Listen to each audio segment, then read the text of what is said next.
Halo teman-teman, perkenalkan nama aku Muhammad Reis dengan nomor NIM 2210602018,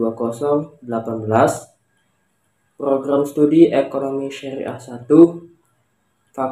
Fakultas Ekonomi dan Bisnis Islam UIN Raden Pada Palembang. Di video kali ini saya akan berbagi sedikit ilmu, yaitu tentang sistem ekonomi Islam. Baiklah, sebelum memulai videonya lebih dalam, alangkah baiknya kalian untuk menekan tombol like dan subscribe untuk membantu mengembangkan channel ini. Langsung saja, materi yang pertama, isi materinya yaitu yang pertama masalah pokok ekonomi Islam, terus yang kedua karakteristik ekonomi Islam, yang ketiga fondasi ekonomi Islam, dan yang terakhir prinsip dasar ekonomi Islam. Materi yang pertama yaitu sistem ekonomi Islam. Apa itu sistem ekonomi Islam? Sistem ekonomi Islam yaitu seperangkat aturan, nilai, dan standar perilaku yang mengatur kehidupan ekonomi dan membangun hubungan produksi dalam suatu masyarakat Islam. Aturan-aturan tersebut bersumber dari ajaran Islam yaitu Al-Quran dan hadis serta ijma dan qiyas. Selanjutnya ada masalah pokok ekonomi Islam. Terdapat 3 masalah pokok, yaitu yang pertama kelangkaan sumber daya, yang kedua kebutuhan yang tidak terbatas, dan yang ketiga terbatasnya faktor-faktor produksi. Selanjutnya ada karakteristik ekonomi Islam.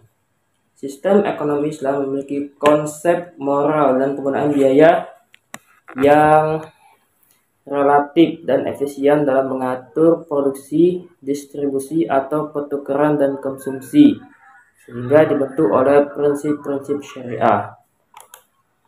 Tujuan dari sistem ini adalah untuk memastikan adanya keadilan sosial ekonomi masyarakat dengan cara mengurangi kesenjangan antara yang kaya dan yang miskin. Karakteristik unik dari ekonomi Islam oleh karena itu dimanifestasikan dalam mekanisme operasionalnya yang diharapkan berakar pada prinsip-prinsip Islam. Dari pengertian yang telah disebutkan sebelumnya, tadi telah melahirkan beberapa karakteristik ekonomi Islam. Yang pertama, 1. Iqtisad Rabbani atau ekonomi ketuhanan. Ajaran dan perilaku ekonomi dalam sehari-hari bersumber dari Al-Quran dan hadis sehingga terikat dengan nilai ketuhanan. Selanjutnya ada iqtisad akhlak ataupun akhlak dalam Islam sangat signifikan karena perbaikan akhlak merupakan cerminan utama diutusnya Nabi Muhammad SAW. Komponen akhlak dalam Islam harus diintegrasikan dalam setiap aspek kehidupan manusia termasuk di bidang ekonomi. Beberapa karakteristik ekonomi Islam yang dapat diringkas sebagai berikut, yaitu yang pertama, harta kepunyaan Allah Subhanahu wa Ta'ala. Di dalam konsep ini, manusia hanya sebagai khalifah yang ditugaskan untuk mengelola harta tersebut sehingga menyejahterakan manusia itu sendiri. Karakteristik inilah yang membedakan konsep kepemilikan dalam sistem ekonomi Islam dengan sistem ekonomi konvensional. Yang kedua, ekonomi terikat oleh akidah, syariah, dan akhlak. Setiap aktivitas manusia selalu berada dalam koridor akidah, syariah, dan akhlak mulia. Begitu juga halnya dengan ekonomi. Dalam setiap aktivitasnya selalu memiliki muatan religius jika berada dalam koridor di atas. Ekonomi Islam juga menempatkan akhirat sebagai salah satu fondasi utama ekonomi yang dimanifestasikan dalam beberapa larangan seperti menggunakan hartanya jika merugikan orang lain, menipu orang lain dalam bertransaksi, serta lain sebagainya. Yang ketiga, adanya kewajiban zakat. Adanya kewajiban zakat merupakan salah satu ciri ekonomi Islam yang tidak ada pada sistem ekonomi lain. Kekayaan yang dimiliki seseorang pada dasarnya adalah milik Allah Subhanahu wa Ta'ala, sehingga perlu dipergunakan sebijaksana mungkin dalam hubungannya dengan Tuhan, sama manusia, dan makhluk lain. Tujuannya zakat untuk membersihkan jiwa dari sifat kikir, dengki, dan dendam.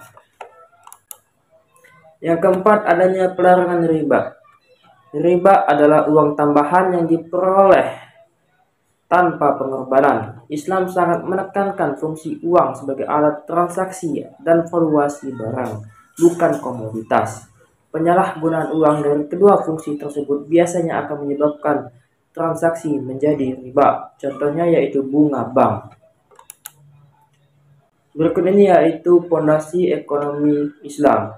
Yang pertama ada akidah, yang kedua syariah, ketiga akhlak, dan keempat ukhuwah.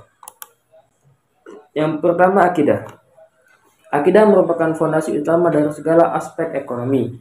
Konsep akidah membentuk paradigma sosial atau dasar bahwa segala sesuatu yang ada di alam semesta merupakan ciptaan Allah. Dalam konsep ini,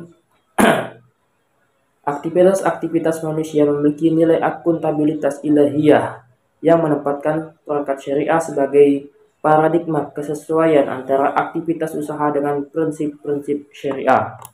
Yang kedua, syariah. Syariah merupakan ketentuan hukum Islam yang mengatur aktivitas umat manusia yang berisi perintah dan larangan, baik yang menyangkut hubungan interaksi vertikal dengan Tuhan maupun interaksi horizontal dengan sesama manusia. Tujuan syariah adalah kemaslahatan makhluk hidup menuju falah dunia dan akhirat. Yang ketiga, akhlak. Akhlak merupakan norma dan etika yang berisi nilai-nilai moral dalam interaksi sesama manusia, manusia dengan lingkungannya dan manusia dengan pencipta alam semesta, agar hubungan tersebut menjadi harmoni dan signifikan. Akhlak akan membimbing aktivitas ekonomi agar senantiasa mengedepankan kebaikan sebagai elemen untuk mencapai tujuan. Yang keempat, ukhuwah. Ukhuwah atau kesetiakawanan adalah persaudaraan dalam menata interaksi sosial yang diarahkan pada harmonisasi kepentingan individu dengan tujuan kemanfaatan secara umum dengan semangat tolong-menolong. Ukhuwah menempatkan pola hubungan antara manusia yang dilandasi dengan prinsip kesejajaran, saling percaya, dan saling membutuhkan. Ukhuwah dapat dihasilkan dari pola ekonomi sosial seperti zakat, infak, sedekah, dan wakaf. Yang selanjutnya yaitu ada tujuan ekonomi Islam. Di dalam Islam, pencapaian tujuan ekonomi selaras tujuan syariat Islam itu sendiri atau maqasid syariah, yaitu mencapai maslahat untuk kebahagiaan dunia dan akhirat melalui suatu tata kehidupan yang baik dan terhormat atau hayatan thayyiban. Tujuan ini dicapai dengan mengusahakan segala aktivitas demi tercapainya hal-hal yang berakibat pada adanya kemaslahatan bagi manusia, atau dengan mengusahakan aktivitas yang secara langsung dapat merealisasikan kemaslahatan itu sendiri. Tujuan akhir penerapan ekonomi Islam adalah untuk mewujudkan falah atau kesetaraan masyarakat umum. Yang selanjutnya, prinsip dasar ekonomi Islam terbagi menjadi 6 prinsip, yaitu yang pertama, 1. Pengendalian harta individu.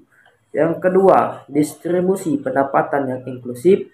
Yang ketiga, bertransaksi, produksi, dan terbagi hasil. Yang keempat, transaksi keuangan terkait erat sektor real. Yang kelima, partisipasi sosial untuk kepentingan publik. Yang keenam, bertransaksi atas kerjasama dan keadilan. Baiklah, itu saja materi yang dapat saya sampaikan.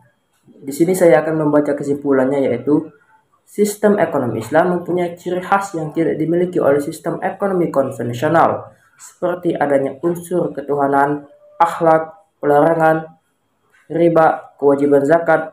Penggambaran sistem ekonomi dapat dilakukan seperti sebuah bangunan fondasi pendukung. Contohnya seperti syariah, akhlak, dan ukhuwah. Di atas fondasi ini, kemudian adanya tujuan, yaitu semata-mata untuk mencapai falah atau kesejahteraan. Sekian yang dapat saya sampaikan. Apabila ada salah-salah kata atau kurangnya, saya mohon maaf.